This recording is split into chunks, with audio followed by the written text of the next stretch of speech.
అందరికీ నమస్తే అండి. జగన్మోహన్ రెడ్డిని ఎవరో అవమానించారట. ఒకసారి ఏమని మాట్లాడుతున్నాడో వినిపిస్తా చూడండి. ఒక మాజీ ముఖ్యమంత్రి నేను. అవును. ఒక మాజీ ముఖ్యమంత్రి నేను. అవమానించడం కోసం హ్మ్. అవమానించడం కోసం కెమెరాలో లోపలికి పోవడానికి వీడియో తీస్తారు. వీడియో ఒకసారి ఫోటో తీసుకుంటారు. ఓకే. మామూలుగా ఎవరైనా కూడా కూర్చోబెట్టి లోపలికి తీసుకొని పోయి కూర్చోబెట్టి ఎవరికైనా కూడా ఫోటో తీసి పంపిస్తారు. ఫోటో తీసి తర్వాత పంపిస్తారు. కేవలం నన్ను అవమానించాలని ఇలా సేడిజం ఎలా ఉందో, సేడిస్టిక్ మెంటాలిటీ చంద్రబాబు నాయుడు గారికి ఎలా ఉంటుందో చెప్పడానికి చెప్తా ఉన్నాను. నన్ను గ్రిల్ బయట నిలబెట్టించి గ్రిల్ బయటనే ఫోటో తీస్తున్నారు. నేను అడిగినా, ఇది మామూలుగా అందరికీ ఇదే మాదిరిగానే తీస్తారా? ఎందుకంటే మా ప్రభుత్వ హయాంలో రిఫార్మ్స్ తీసుకొచ్చినాం. అబ్బో. పీపుల్ ఫ్రెండ్లీ పోలీస్ స్టేషన్ ఏర్పాటు చేస్తాం. పోలీస్ స్టేషన్ ఎవరైనా వచ్చినా కంప్లైంట్ ఇవ్వడానికైనా కానీ ఇంకోటికైనా కూడా కూర్చోబెట్టి కర్టసీ ఎక్స్చేంజ్ చేసి కాఫీ ఇచ్చి భోజనం పెట్టి బిర్యానీ తెప్పించి చెప్పు, ఇంకా యాదవసోళ్ళు అంతా మేము వింటా ఉంటాం. మమ్మల్ని అరెస్ట్ చేసినప్పుడు పోలీసులు ఏ విధంగా వ్యవహరించారో చెప్పితే సిగ్గుచేటు. మా పరువు పోద్దని చెప్పేసి మేము చెప్పుకోవట్లేదు, కానీ లేదంటే వాళ్ళు మాట్లాడిన భాష, వాళ్ళు మాపై వ్యవహరించిన తీరు చెప్పుకుంటే మా పరువు పోద్దని చెప్పేసి మేము చెప్పుకుంటలా. ఏంటి ఫ్రెండ్లీ పోలీసా? తీసుకొచ్చి కూర్చోబెట్టి కాఫీ ఇచ్చి బిర్యానీ పెట్టి బొట్టెట్టి ముద్దెట్టి, ఇంకా చెప్పటానికి నీకన్నా సిగ్గు ఉండాలి, వినటానికి మాకన్నా సిగ్గు ఉండాలి. నేను లోపలికి వెళ్ళి ఫోటో తీస్తేనట్ట నేను అవమానించినట్ట, మమ్మల్ని ఎత్తుకెళ్ళిపోయి కొట్టేస్తానేమో మమ్మల్ని గౌరవించినట్ట.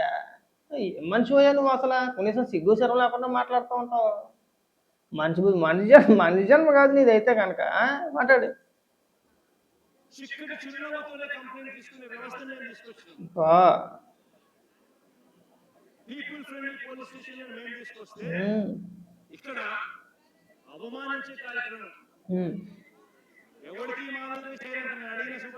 ఎవరికి చేయరు, దొంగలకి అలాగే చేస్తారు. నువ్వు దొంగడు అన్నా నువ్వు. మా గోదావరి భాషలో చెప్పాలంటే నువ్వు కనగాడివి. మీ నాన్న అధికారంలో ఉన్నప్పుడు దొంగతనం చేసే ప్రజల సొమ్ము దోచేసావు, 16 నెలలు జైల్లో చెప్పకూడదు తిన్నావు. నువ్వు అధికారంలో ఉన్నప్పుడు కూడా విపరీతంగా దోచేసావు. నీ అవినీతి కార్యకలాపాలు మామూలుగా ఉండవు. కానీ మనం వెళ్ళిందే జైలుకి, మనం వెళ్ళింది ములాఖాత్ ద్వారాగా మీ పార్టీ నాయకుని, మీ పార్టీ ఎమ్మెల్యేని కలవడానికి. అక్కడికి ఏమైనా వెళ్తే నువ్వు లోపలికి వెళ్ళిన తర్వాత నీకు రాష్ట్ర మర్యాదలు ఏమైనా చేస్తారని నాకు అర్థం కావట్లేదు. ఒకవేళ నేను లోపలికి వెళ్తే ఫోటో తీస్తేనే అంత బాధపడిపోతున్నావు కదా, మరి చంద్రబాబు నాయుడు గారిని నువ్వు అక్రమ కేసు పెట్టి లోపలేసి రాజమండ్రి సెంటర్ జైల్లో సాధారణంగా లోపల ఉన్న ఫోటోలే బయటకు వస్తాయి, అంటే బయట ఉన్న ఫోటోలే బయటకు వస్తాయి. సెంట్రల్ జైలు లోపలికి అడిగెట్టిన తర్వాత లోపల తీసిన ఫోటోలు బయటికి రావు. మరి చంద్రబాబు నాయుడు గారు లోపల ఉన్నప్పుడు ఫోటోలు బయటికి ఎలా తీసుకొచ్చారు మీరు? మరి నీ ప్రభుత్వమే కదా అప్పుడు. మరి నువ్వు దానికి సమాధానం ఏం చెప్తావు? ఏదైనా కానీ మనం నేర్పిన విద్యే. మనం చేసినప్పుడు గొప్పగా ఫీల్ అయిపోయి అదే అనుభవం మనకు ఎదురైతే నన్ను అవమానించారు, నన్ను బాధ పెట్టారు, నన్ను దొంగోడు అన్నారు, నన్ను కనగాడు అన్నారు అని చెప్పేసి ఏడిస్తే కుదరదు. ఆ రోజు సెంట్రల్ జైలు లోపల చంద్రబాబు నాయుడు గారు లోపలికి వెళ్తున్నప్పుడు ఫోటోలు తీసి మీ సాక్షి పేపర్లోనే వైఎస్ఆర్సీపీ పార్టీ సోషల్ మీడియాలోనే ప్రచురించలేదా? మరి దానికి సమాధానం ఎవరు చెప్తాడు? తెగ ఫీల్ అయిపోతున్నావు వచ్చి ఇక్కడికి. అబ్బే ఇంకా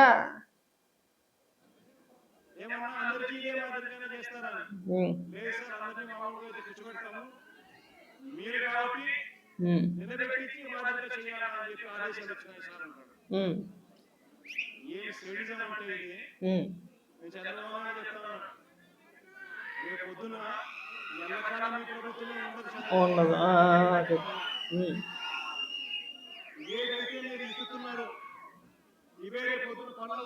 నీ ముఖం, నీ పిచ్చితనం కాకపోతే ఇది నువ్వు ఇచ్చిందే.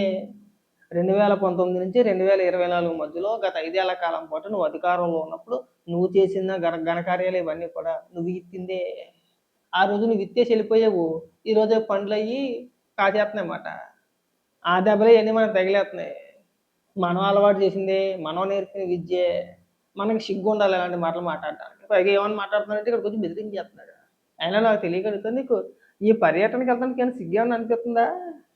ఎమ్మెల్యే తమ్ముడు వాళ్ళు దళితుల పైన ఇంటిపైకి దాడికెళ్ళి వాళ్ళ పైన దాడి చేసి అసలు మనం చెప్పుకోవడానికి కూడా సిగ్గుచేటు అలాంటి కార్యక్రమాలు అక్కడ చేసి అసలు ఆడోళ్ళు లేదు మగోళ్ళు లేదు పీకల కోసేయండి అని చెప్పేసి ఆ ఎమ్మెల్యే తమ్ముడు ఎవరైతే ఉన్నారో బహిరంగంగా వీడియోలో బయటకు వచ్చినాయి. నువ్వు ఎవరిని సమర్థిస్తున్నావో నీకే అర్థం కావాలి అది. ఏదైతే ఉమ్, తప్పుడు సాంప్రదాయాన్ని మొదలెడతా ఉన్నారు, ఉమ్, ఇవే రేపొద్దున రెండింతలు మీకు చుట్టుకుంటాయని చెప్పి చంద్రబాబు నాయుడు గారికి గట్టిగా వార్నింగ్ ఇస్తూ ఇవాళ చెప్తా ఉన్నారు. బొచ్చేం కాదు. చంద్రబాబు నాయుడు గారి గడ్డంలో నెరిసిన ఇంటికి విలువ చేయదు నీ విలువ.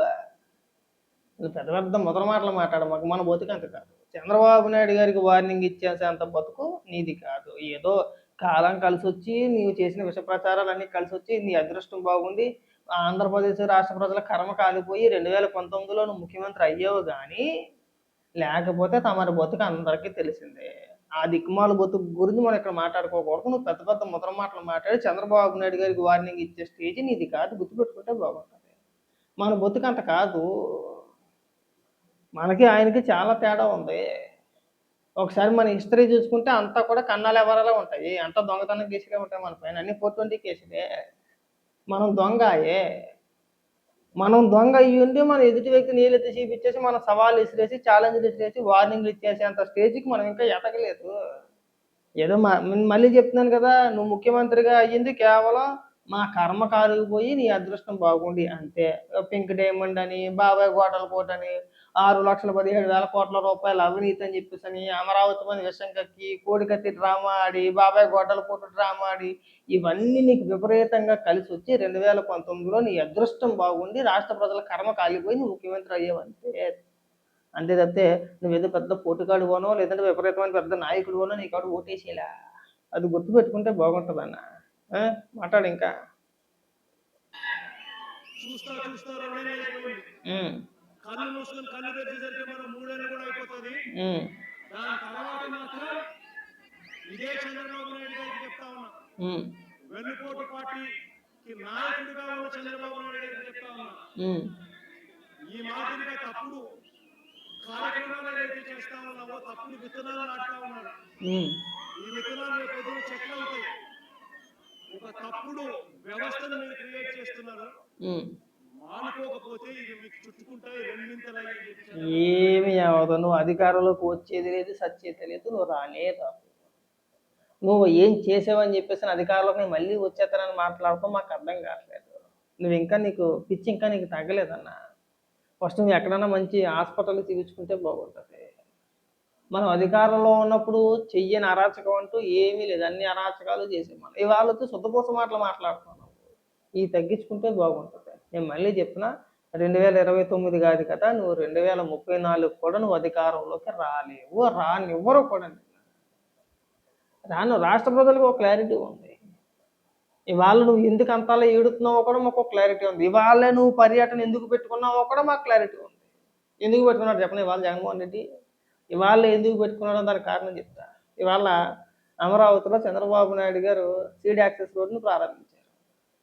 2028 కల్లా ఫస్ట్ ఫేజ్ కంప్లీట్ అయిపోతుంది. దాని క్రెడిట్ అంతా కూడా ఎవరు అవునన్నా కాదన్నా చంద్రబాబు నాయుడు గారికి మాత్రమే అమరావతి క్రెడిట్ చెందింది. ఎందుకంటే మొదటి నుంచి కూడా ఆయన ఒక్కరే ఒకే మాట మీద నిలబడ్డారు. మిగతా వాళ్ళు ఎవ్వరూ నిలబడాల. చాలామంది చాలా రకరకాలుగా విమర్శలు చేస్తూ ఉన్నారు. అది మనోడికి ఇష్టం లేదు. దాన్ని ఎట్టగొట్ట ఇప్పుడు డైవర్ట్ చేయాలి. చంద్రబాబు నాయుడు గారు ఏదైతే సీడ్ యాక్సెస్ రోడ్ని ప్రారంభించారో దాన్ని డైవర్ట్ చేయాలి. మనం అదే రోజున ఒక పర్యటన పెట్టుకుంటే మీడియా మొత్తం డైవర్ట్ అవుతుంది. సగం మీడియా అటు ఉన్నా కానీ సగం మీడియా ఇటువైపు ఉంటుంది. మనం 4 విమర్శలు చేసేస్తే ఆయన సీడ్ యాక్సెస్ రోడ్ని ఏదైతే ప్రారంభించారో ఆ ఇష్యూ డైవర్ట్ అవుద్దని చెప్పేసి లేఖ తెలివిదారులు కాదని అవుద్దా? నేను బాగా చెప్తున్నాను, గుర్తుపెట్టుకో. ఎప్పటికైనా సరే ఆంధ్ర రాష్ట్రం బాగుపడాలంటే అది కేవలం చంద్రబాబు నాయుడు గారు, నారా లోకేష్ గారి చేతుల్లోనే అవుతుంది. మిగిలినోడు ఎవడు వచ్చినా సరే ఏమీ చేయలేడు. అది నువ్వా ఇంకొకడా ఎవడొచ్చినా సరే చేసేది ఉండదు, సచ్చేది ఉండదు. అది గుర్తుపెట్టుకుంటే బాగుంటుంది. మీరు ఎన్ని ప్రగల్భాలు పలికినా సరే ఆంధ్రప్రదేశ్ అభివృద్ధి పథంలో నడాలంటే అయితే చంద్రబాబు నాయుడు గారి చేతుల్లో, లేదంటే చంద్రబాబు నాయుడు గారి తర్వాత నారా లోకేష్ గారి చేతుల్లో మాత్రమే జరుగుతుంది. అది గుర్తుపెట్టుకుంటే బాగుంటుంది.